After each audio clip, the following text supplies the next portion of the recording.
Someone hurts you.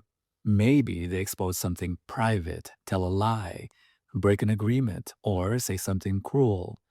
Later, they come back and say, I'm sorry. They may mean it, they may feel ashamed, frightened, and genuinely afraid of losing you. And the apology may still leave the relationship exactly where the injury put it. That doesn't make the apology worthless. It makes the apology unfinished.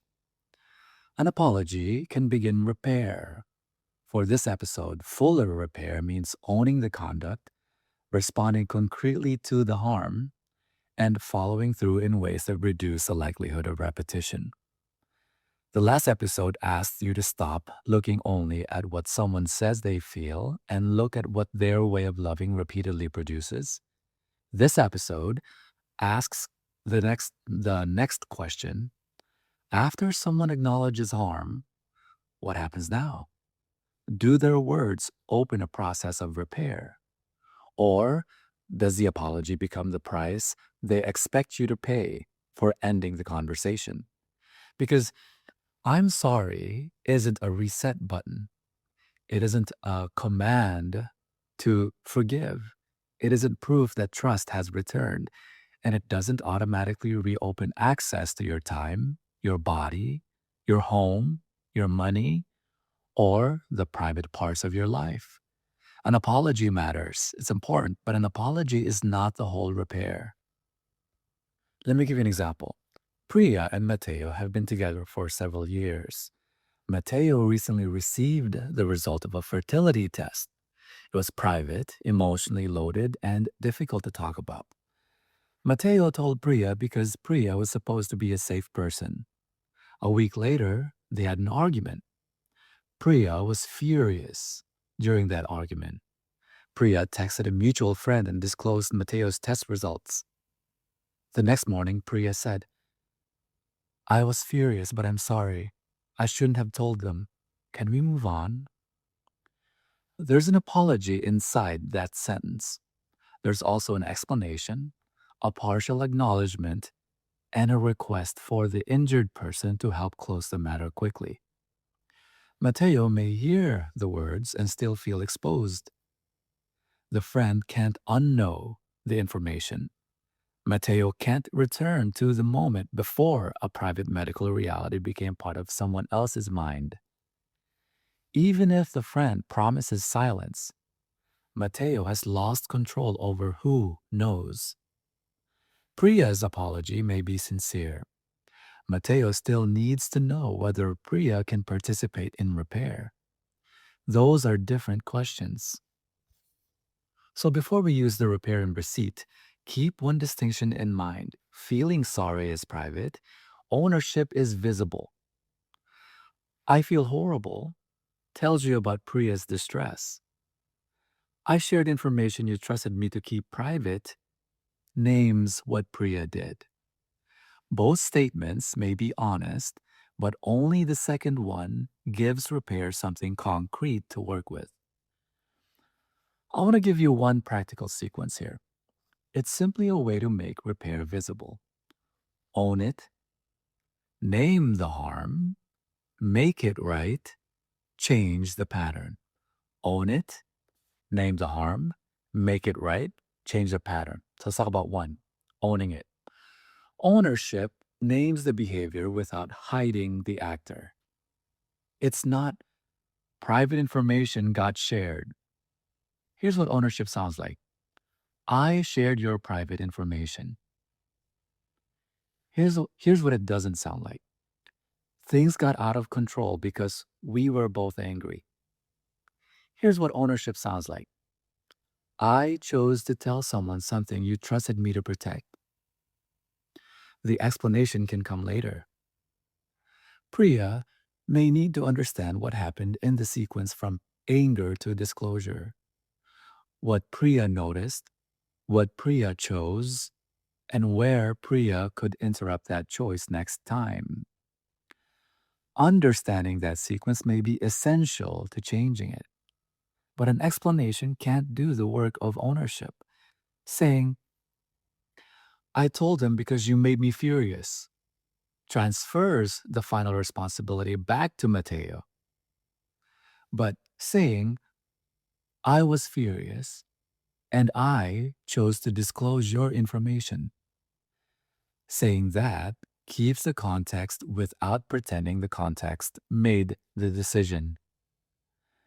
Intent can add context to what happened, but intent alone doesn't undo the consequences. The second one, name the harm. The person who caused the harm doesn't get to define the entire impact alone. Priya might say, I embarrassed you. Mateo might answer, yes, and I also lost control of my medical privacy. I no longer know what that friend will repeat. I don't know whether I can tell you vulnerable things without wondering where they'll go next during our next fight. That answer may be difficult for Priya to hear. Priya has to let Mateo describe what changed without treating every consequence as a judgment that Priya is a bad person. Mateo is not necessarily saying, you are evil. Mateo is saying, this is what your action changed for me. Priya can offer an initial understanding.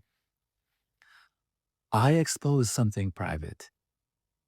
I took away your control over who knew and made myself a less safe person for you to confide in. What am I still missing? That last question is important. Naming the harm isn't a performance where Priya guesses the perfect answer and earns release. It's an attempt to understand what actually needs repair. Mateo's account also isn't automatically the only possible account of every fact. People can remember conflict differently. Meaning can be checked. Context can be important. Listening doesn't require agreeing with every interpretation, accepting insults or threats, or remaining in a conversation that becomes unsafe. Priya can own confirmed conduct while honestly naming a factual disagreement. But disagreement about one interpretation doesn't erase observable consequences. The disclosure occurred. A third person now knows. Mateo's trust in Priya's privacy changed. Those consequences belong in the conversation, and some harm can't be undone. No sentence can make the friend unknow the information. Honest repair begins by admitting the limits of repair. 3. Make it right. Making it right means answering the actual loss.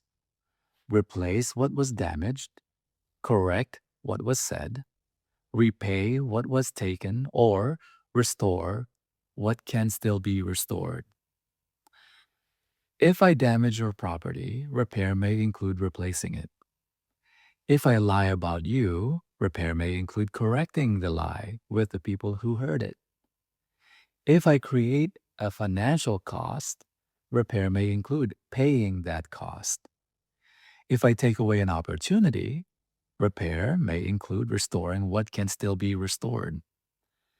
But amends have to answer the actual injury. Flowers may be loving, flowers don't correct a lie. A romantic weekend may feel close, it doesn't restore money that was taken. A public declaration may look dramatic, it may also expose the harmed person again. Sometimes, words need a concrete response beside them. Where safe and possible, a concrete amends should respond to the actual loss and may be informed by what the harmed person says would help. The harmed person doesn't owe a conversation, a remedy proposal, or an opportunity to repair. Priya shouldn't immediately contact a mutual friend and create a larger public event without Mateo's consent. You see, Priya can ask, would you want me to contact them? If so, what would you want corrected or requested? Would contact make this better, or would it make you feel exposed again? Mateo may want Priya to ask the friend to delete the message and keep the information private. Mateo may want to speak to the friend personally. Mateo may want to no further contact at all. Mateo may say that no social correction can fully repair the loss. A payment, correction, or other concrete amends may address part of a loss. It doesn't erase the event, guarantee trust, or entitle the person who caused the harm to forgiveness or renewed access. Amends are not a purchase. The person who caused the harm doesn't pay a cost and receive the relationship back. And four, change the pattern. A beautiful apology can create an intense moment. The relationship still has to survive the next similar moment. Priya needs more than the intention. I will never do that again. What will Priya do when anger rises and urge to share Mateo's private information returns? Maybe the new agreement is when either of us is too activated to speak respectfully, we can call a 30-minute pause. During that pause, neither person shares the other person's private medical information. Either person can still seek confidential support, especially about abuse, coercion, or safety. We return to the conversation at the time we name. That's not a guarantee, it's an alternative behavior. A pattern change agreement should name the alternative behavior. Who owns it? A deadline, or review date, foreseeable risks, and an observable sign of success. We talk a lot about this in the book OLNE. Priya owns not disclosing Mateo's private information. Both people may own how they call and end a timeout. The foreseeable risk is that Priya seeks outside support by sharing Mateo's private medical information again. An alternative may be a therapist, a safely stored journal, or a support person with no more of Mateo's identifying medical details shared than the support actually requires. The privacy limit can't be used to block either person's confidential help seeking or disclosure about abuse, coercion, or safety. The success signal isn't that Priya feels remorseful every day. The success signal is that privacy remains protected when conflict returns. A promise is important, and a practice alternative gives that promise somewhere to land. The book OLNE puts the same practical instinct into four words: receipts over receipts over vows. We track actions, not intentions. That doesn't mean intention is irrelevant. It means intention needs somewhere to land and become concrete. For recurring breaches, the book OLNE advises changing the response rather than repeating the same experiment. Its examples include a boundary, a pause, or reducing a specific privilege until reliability is reestablished. If Priya protects privacy for 2 weeks, that's important.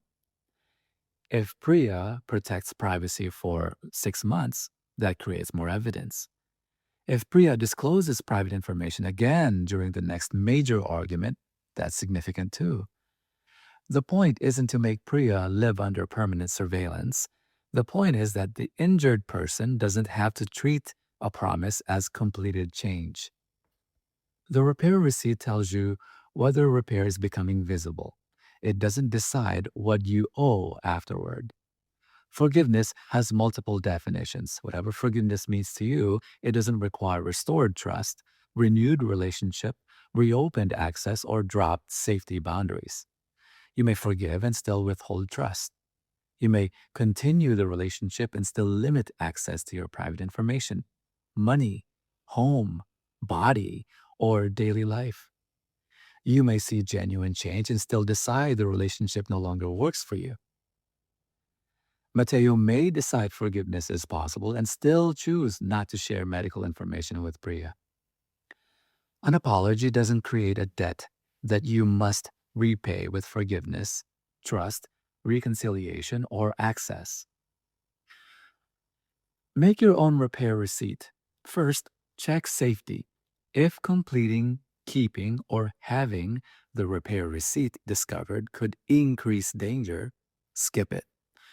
Do not create a stored or store a record unless that can be done safely.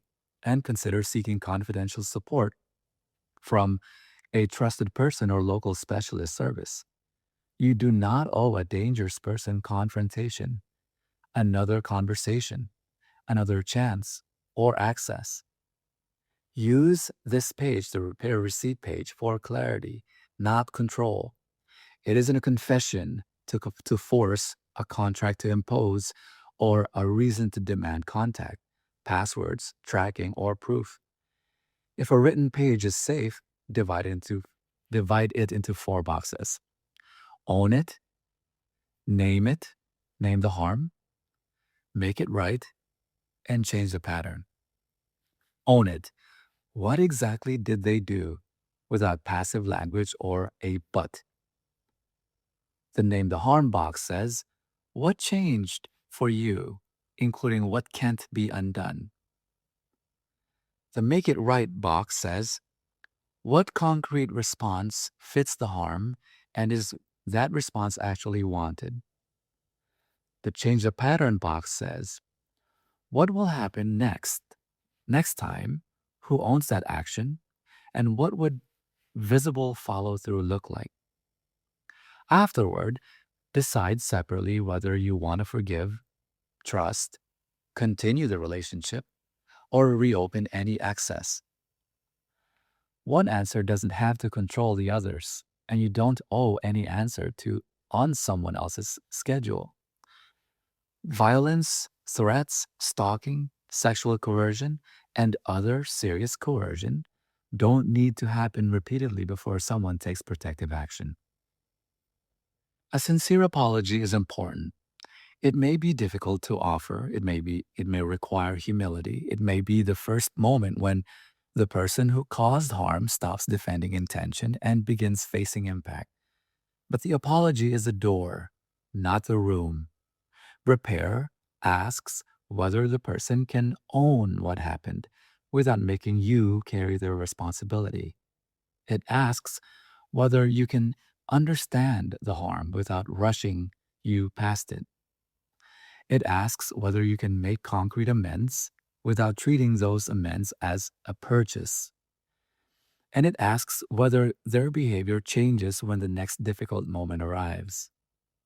Own it, name the harm, make it right, change the pattern. Then let forgiveness, trust, reconciliation, and access remain separate decisions. Changed conduct can support repair. It doesn't erase history. It doesn't guarantee safety. It doesn't guarantee compatibility. And it doesn't obligate anyone to continue the relationship. I'm sorry can be true. It can be meaningful. It can be brave. And it can still be the beginning. Because receipts matter more than vows when you're deciding what can be built next. Thanks for watching this episode. I'll see you in the next one. Bye-bye. You made a home out of me, a place I didn't know how to deserve. So I stopped